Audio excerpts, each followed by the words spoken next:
Marcos Kisber, Arica 1980. Escritor, licenciado en Lenguaje y Comunicación. Ha sido beneficiado por la beca de creación literaria del Fondo del Libro y la Lectura de Chile los años 2003, 2007, 2011 y 2016. Ha participado en distintos festivales de poesía en Chile, como Poquita Fe, Encuentro de Poesía Latinoamericana Actual, Descentralización Poética, en Santiago, Copiapó e Iquique. Matute, Poética Transfronterizas y en Tía Pari.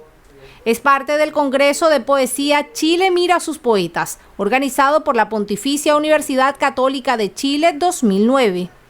Es invitado también a Perú y Bolivia al Encuentro de Poesía Colectiva 07, Arequipa 2007 y Panza de Oro, Cochabamba 2018.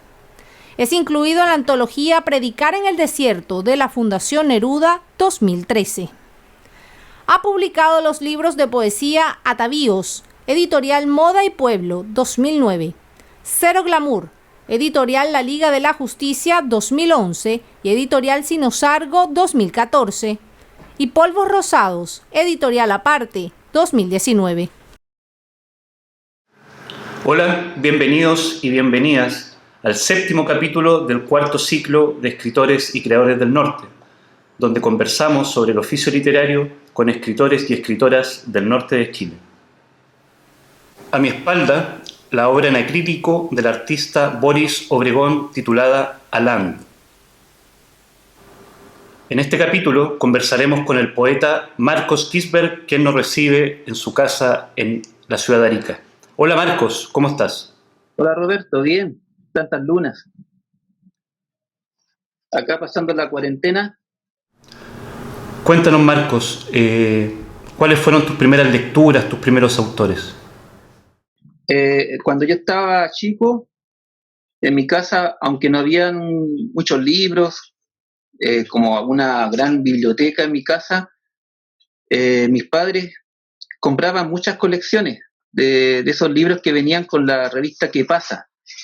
No sé si te acuerdas, esas colecciones del cole, que venían con Ercilla, y que eran libros que mis papás compraban para ayudarnos en las tareas en las que nos daban en la escuela, cuando nos hacían leer libros.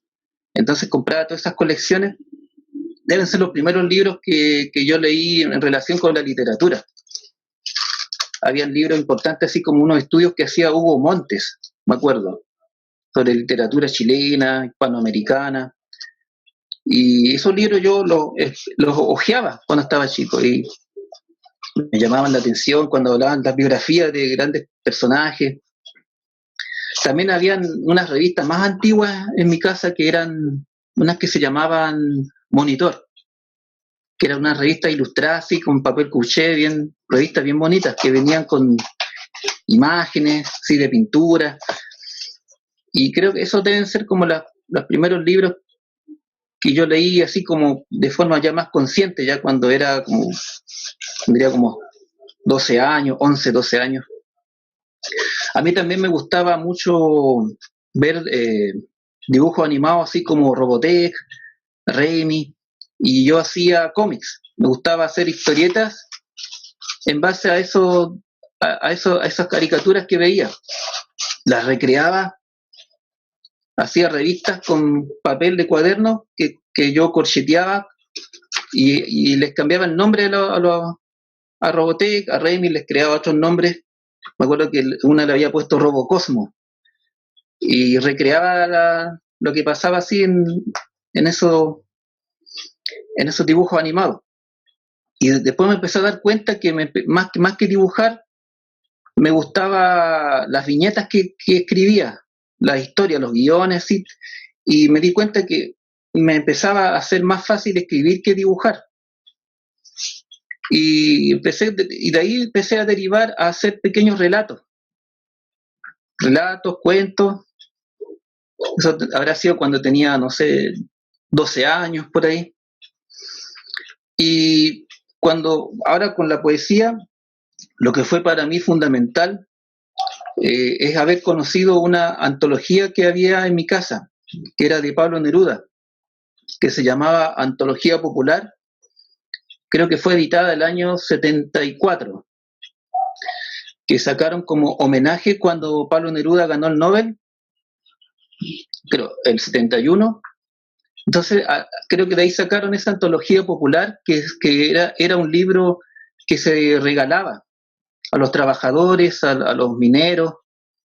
Y en mi casa había un ejemplar de ese libro, y que para mí fue como todo un descubrimiento, leer los poemas que habían ahí de Neruda.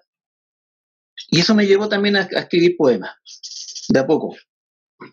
Y también, bueno, también yo tuve una buena profesora en básica que nos enseñaba poesía sobre figuras literarias, las metáforas y imágenes y con ejemplos, que eso también tiene que haberme marcado, como para descubrir este lenguaje distinto, un lenguaje especial al que usaba uno en el habla común, que es lo que yo empecé a aprender en ese momento. Después entras a estudiar Pedagogía del Lenguaje en la Universidad de Tarapacá, en Arica. Cuéntanos cómo se te va abriendo el mundo literario cuando entras a estudiar a la universidad. Yo cuando entré a estudiar Pedagogía en Lenguaje tenía como unos 24 años. Entonces ya llevaba hartos años antes escribiendo poemas. Ya participaba con 8 amigos poetas, con los cuales habíamos formado un grupo literario que se llamaba Vertizonte, en Arica, con el que compartíamos nuestros poemas, nuestros libros, o intercambiábamos libros que leíamos. Y entre ellos, bueno, entre los amigos que participaban en Vertizonte, que puedo nombrar, no sé, a varios, estaba Jaime Moya, que había sido músico de thrash, había sido parte de la banda Atomic Aggressor, y que estuvo hartos años en Santiago, y después él se vino a Arica a estudiar pedagogía en castellano. Y bueno, ahí yo lo conocí a él, y a través de él conocí también a otros poetas, como un poeta muy conocido en Arica y en el norte, que se llamaba Rodolfo Kahn. Rodolfo Kahn, que falleció hace algunos años, y en la casa de él hacíamos tertulias literarias y nos congregábamos en torno a la poesía, al fenómeno poético. Rodolfo Kahn, que fue un buen poeta, y siempre abrió sus puertas para los poetas, tuvo alta disposición con los poetas jóvenes. Ahí compartíamos con Alejandro Jordán, Gabriel Moyano, Jorge Canovio, que eran muy amigos con los que compartíamos todo ese fenómeno poético. También estaba Reinaldo Hugo, Davis Fernández y otros también, que de repente aparecían, se dejaban caer en esas tertulias que hacíamos en casa de Rodolfo Kahn. Así que yo ya compartía mucha poesía, hacía muchas actividades con otros amigos antes de entrar antes de ir a la universidad. En la universidad igual yo conocía muchos otros escritores que también fueron importantes que me motivaron a escribir, y también tuve buenos profesores que me incentivaron harto eso. Ahí, bueno, en la universidad yo ya conocía a Daniel Rojas Payas, que él también hacía hartos talleres, hacía actividades con los que compartí también. Habían otros poetas amigos de otras carreras, psicología, me acuerdo. Y bueno, yo también conocí, que para mí fue importante conocer a Mauro Gatica. Bueno, varios de ellos que eran amigos que eran un poco mayores que yo, ya estaban saliendo de la universidad, así que yo no los veía mucho ahí cuando estudiaba. Más me lo encontraba afuera, a veces en los carretes ahí o en lecturas que se daban por ahí, coincidíamos. Después empezaron a haber muchos festivales de poesía, muchos encuentros literarios. Estoy hablando como del año 2000, 2004, 2005, y empezamos a coincidir de repente me encontraba con Mauro Gatica, así en un encuentro de poetas, en Antofagasta, creo. y también con el Rolo Martínez, con el que también hicimos mucha actividad y con ellos fui conociendo a otros poetas, también a otros amigos de otras ciudades, de Iquique. Ahí conocí también a Juan Malebrán, a Juan Podestá, en Antofagasta también conocí a otros poetas a través de todos esos encuentros literarios que se iban dando no solo acá en el norte, sino también en Santiago, donde también compartí y conocí a otros jóvenes que estaban como en las mismas inquietudes que nosotros en esos años. Tu primera publicación se titula Atavíos. Cuéntanos cómo fuiste construyendo ese primer libro. Bueno, respecto a mi libro, ese Atavíos, como te decía, fui participando en distintos encuentros, festivales de poesía que se iban dando en Santiago, no sé, en Copiapó, y uno que para mí también fue importante es el Festival de Poesía Poquita Fe. Por ahí que se hizo en varios años. Yo participé en el 2006, 2008, y en una de esas lecturas yo conocí a Diego Ramírez, el poeta Diego Ramírez, que en ese entonces estaba iniciando una editorial que se llamaba Moda y Pueblo. Yo compartí con él y de ahí surgió la idea de Diego de querer publicarme mis poemas. Entonces yo le envié unos textos, unos poemas que tenía, que se iba a llamar Atavíos, que era parte de una beca que yo me había ganado del fondo del libro. Y fue todo bien espontáneo, fue bien rápido, no hubo un gran proceso en realidad, así como de un trabajo grande, así que llevara harto tiempo, sino que yo le envié hartos poemas a él y que después, bueno, algunos poemas ahora ya no me gustan mucho, en realidad no, a veces me da un poco de pudor hablar de todos los poemas, el proceso de Atavíos, porque eran los textos que tenía en ese tiempo. Después, claro, yo pude haber agregado otras cosas más, otros poemas que no incluí, quizá porque no estaba conforme, y en realidad Atavíos igual es importante porque de ahí, de ese libro, hay varios poemas que después fui agregando en los otros libros que publiqué, en los otros dos, con algunos cambios. Hay poemas de Atavíos que están en Cero del Amor y también en Polvo Rosado, con algunos cambios, con algunas modificaciones. Pero para mí Atavíos fue como el comienzo de quizás de los temas que después fui abordando de manera más profunda. Ahí hablo un poco ya del tema de la ambigüedad, de la sensualidad, de los ambientes así como medios como un poco de lumpen, que ya se puede vislumbrar un poco en ese primer libro. ¿Por qué priorizas en tu poesía, Marcos, lo que tiene que ver con los aspectos más sucios de la ciudad, por decirlo así? Bueno, es que quizás a mí no me gusta mucho eso como de priorizar. Yo creo que tiene que ver más que nada con las experiencias en las cuales yo he crecido, en el entorno en el que yo vivo, que es como un poco así como de unos pasajes medio de población, donde hay un ambiente, se ve mucho el tema del como el lumpen, así como un poco los vicios que yo percibía desde niño, de personajes curiosos, así como de la calle, gente marginal, algunos un poco adictos a cosas, a sustancias, y que esos personajes siempre quizás me llamaron la atención, así como la forma de hablar que tenían, como eran gente muy pilla, tenía mucho sentido como medio, ¿cómo decirlo?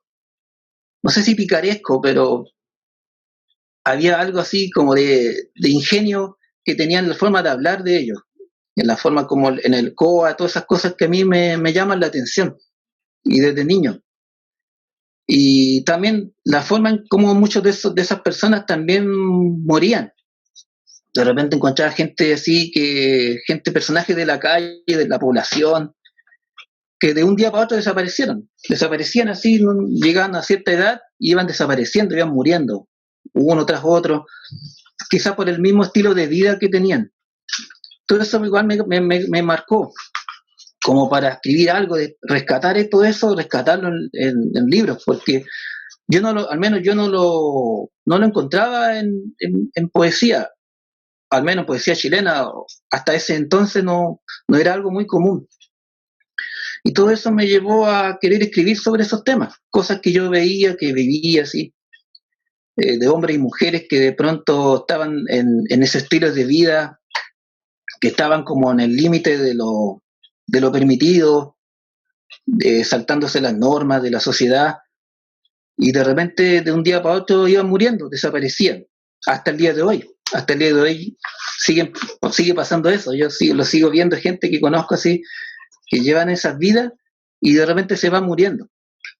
Entonces, de ahí surgió la motivación de escribir sobre esos temas.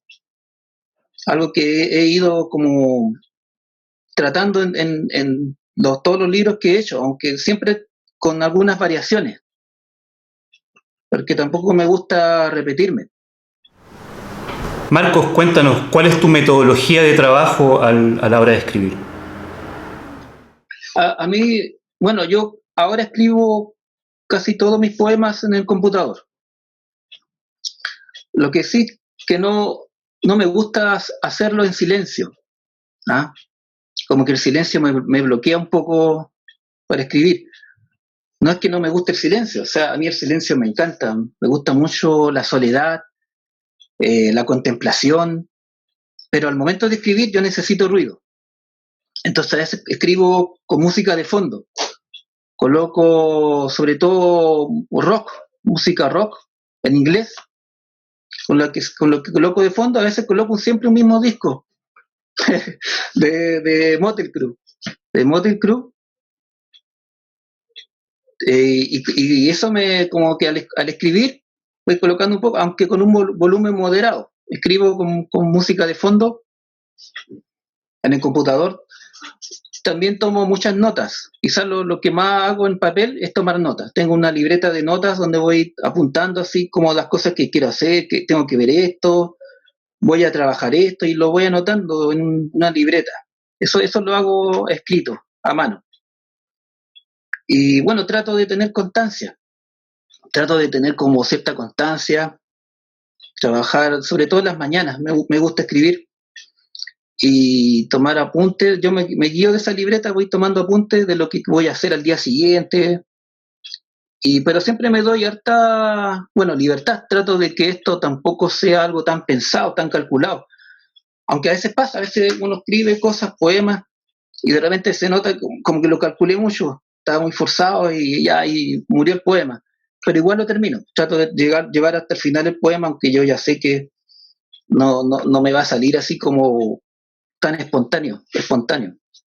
Me gusta experimentar, escribo, juego con los estilos, y mucho ensayo y horror. Esa es como mi metodología. En tu segundo libro, Marcos, titulado Cero Glamour, hay una reseña de Felipe Ruiz que dice lo siguiente sobre tu poesía. El hablante no se detiene solo en la descripción de escenas muy actuales y explícitas de adultos y jóvenes dispuestos a tener un intenso momento para hacer lo que en realidad común es mal visto. Es por esta razón que la mayoría de los poemas son un intento satisfactorio por dar a conocer eso que es considerado como prohibido. En más de un texto se puede notar la sutileza con que el autor hace de la descripción sexual una reflexión que bien podría ser cuestionar lo que significa verdaderamente estar en un dormitorio, sin molestias ni preocupaciones de cualquier tipo para llevar a cabo lo que realmente se desea hacer. Ese tono de lo privado que parece no tener consecuencia en tu escritura, Marcos, tiene cercanía a textos como Sexus, por ejemplo, de Henry Miller. ¿Dónde radica para ti, Marcos, la importancia de representar lo oculto de nuestras experiencias o fantasías?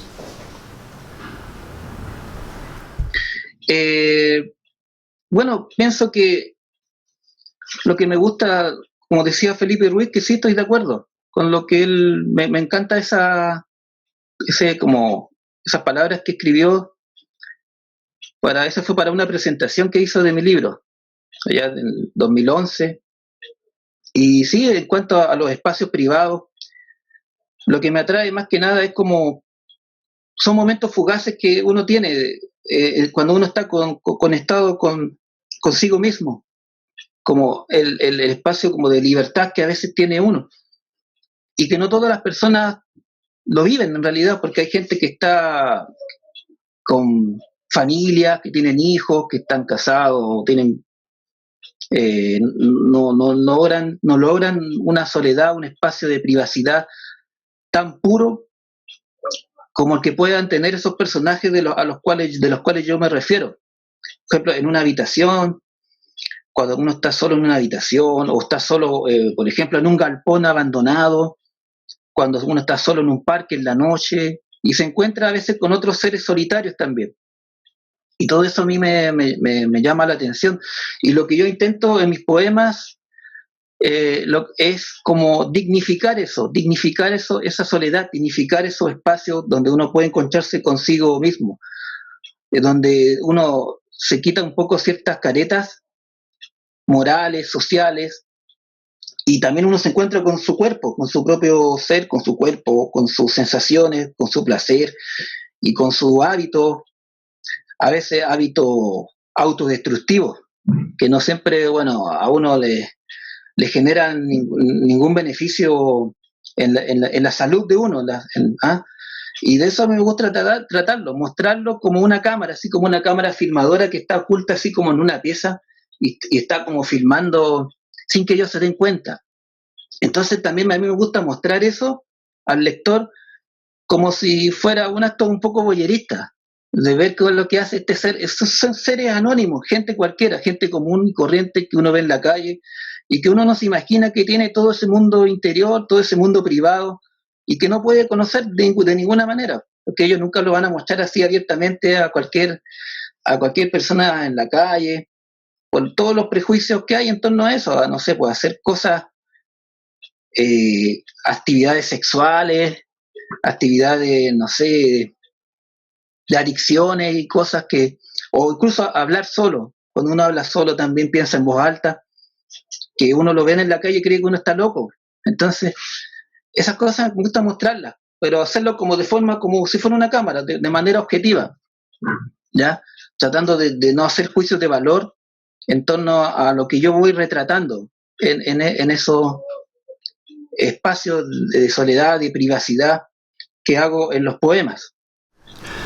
Marco, en tu último libro, Polvos Rosados, de Editorial Aparte, creo que tu estilo se concreta. Siguiendo esa ruta, ¿no?, que tiene que ver con desvelar lo invisibilizado, lo que nos has contado en este programa, en esta conversación. Cuéntanos cómo fuiste construyendo este último libro. Bueno, sí, con Polvos Rosados yo trato que haya una pequeña diferencia de lo que hice en Cero Glamour.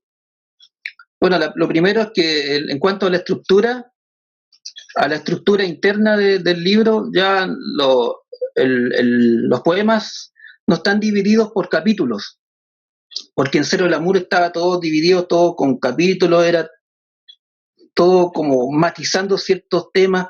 En un capítulo van poemas breves, en otros van poemas más experimentales, en otros poemas más largos, en otro hablo de esto, del sexo, en otro de ciertas situaciones de droga, alcohol y otras cosas más sexuales, más chocantes. Bueno, y así, pero en Polvo Rosado no, en Polvo Rosado está todo mezclado. No está esa división de capítulos y también hay una búsqueda de más sutileza, de cierta sutileza que en Cero Glamour no está esa sutileza, es como, valga la redundancia, es como hay más finura en cuanto a más contención en Polvos, aunque hay temas que son como parecidos. Hay más reflexividad en Polvos Rosados. No es que no la haya en Cero Glamour igual, pero es como más gráfico, hay una actitud más gráfica de mostrar más, mientras que en el otro, en Polvos, es más como hay más introspección, yo pienso. Y por ahí también hablo un poco de un tema que no trato en el otro, en Cero Glamour, que es como la muerte. Aparece de repente de manera bien así, de manera bien velada en algunos temas, en algunas situaciones que les pasan a personajes, y que yo de eso escribo en polvos. Pero como yo te contaba, a mí me impacta mucho ver a personas que yo he conocido, gente de la calle, personas conocidos que han llevado esas vidas como en el límite de lo moral, con sus vicios, con sus vidas, y que han ido muriendo, han ido desapareciendo. Entonces, aquí en este libro yo trato de rescatar, plasmar a esas vidas, en 1 o 2 poemas, plasmar vidas de gente que ya ha ido muerto. Y bueno, esto no es nada nuevo tampoco, pero yo lo hago porque son cosas que yo conozco, ¿no? De lo que yo hablo, de personas y personajes, no son cosas que yo he inventado, sino que es algo que tiene que ver con la realidad en la cual yo he crecido y he vivido, ¿ya? Más allá de que si esto se haya hecho no antes, a mí no creo que a un escritor le tiene que preocupar eso. Por eso yo pienso, claro, hay algo de lo que hago es como realista, pero también es muy simbólico. Me gusta jugar mucho con esos dos polos, realismo, simbolismo. Y esa es la diferencia. Yo creo que un libro es un poco más, hay más sutileza que en el otro, ¿ya? Y también hay escenarios distintos. En Polvo Rosado hay como unos escenarios nuevos, donde se ambientan cosas que están ya más como en el aire libre, no tanto en espacios cerrados como en Cero Glamour, donde yo hablo de habitaciones, hablo de galpones, hablo de lugares abandonados. Aunque, claro, en el otro no, hay como ambiente más al aire libre. Eso yo creo que es como las diferencias. Marcos, para ir cerrando este capítulo, ¿nos puedes leer alguno de tus poemas? Bueno, antes también quería aprovechar de mandarle un saludo a mi pareja Carolina Javier y a mi hija Tiara Kisbert, así que las quería saludar. Y sí, les voy a leer un poema de Polvo Rosado, ¿no? Que tengo acá, pero me dan un segundo, voy a buscar el libro, espera un poquito, ¿ya? Este se llama Un anciano fuma pasta con tanta elegancia. Un anciano fuma pasta con tanta elegancia, de su cotona extrae el papelillo con sumo cuidado y su pipa de madera tallada con motivo azteca. Fuma una y otra vez, como si en ello se fuera un poco más de su dolor, mientras nos dice que ya olvidó de que estaba enfermo. La lumbre hace ver su rostro más querible. Nos emociona un poco esa barba sucia mezclada con la cal que cae de su pipa temblorosa. Fuma con tanta delicadeza, expira y exhala el humo, cual medicina, mientras observa en la pipa los ojos de Xololt. Ya, y este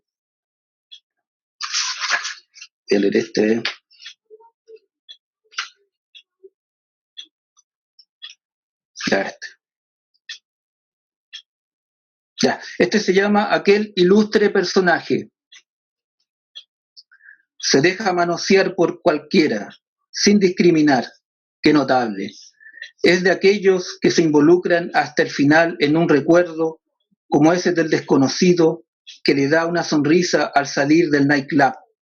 Lo retiene, lo mira de los pies a la cabeza, con la necesidad de ocupar un pequeño espacio en la memoria de aquel ilustre personaje que vuelve a mirar extasiado. Nada es más hermoso que exprimir cada instante con las imágenes que son patrimonio de todos, desde el más vil hasta el simple ciudadano que aspira con una pajita de jugo la cocaína más impura de todo el país. Es de esos que se resisten a ser un modelo a seguir por los muchachos que juegan brisca en la plaza, atentos al acontecer de su figura. No hace más que temblar en una agitación que no puede concluir. Eso sería, amigo. Bueno, Marco, ha sido un gusto poder conversar contigo sobre tu obra y agradecido de que hayas estado, te hayas tomado tu tiempo para estar con nosotros y para que la gente conozca un poco más de tu poesía. Que estés muy bien, hasta pronto. No, a ti, gracias por la invitación, por el tiempo que me has dado. Y bueno, saludo a todos allá en Iquique, que pasen bien esta pandemia y ojalá nos podamos encontrar pronto.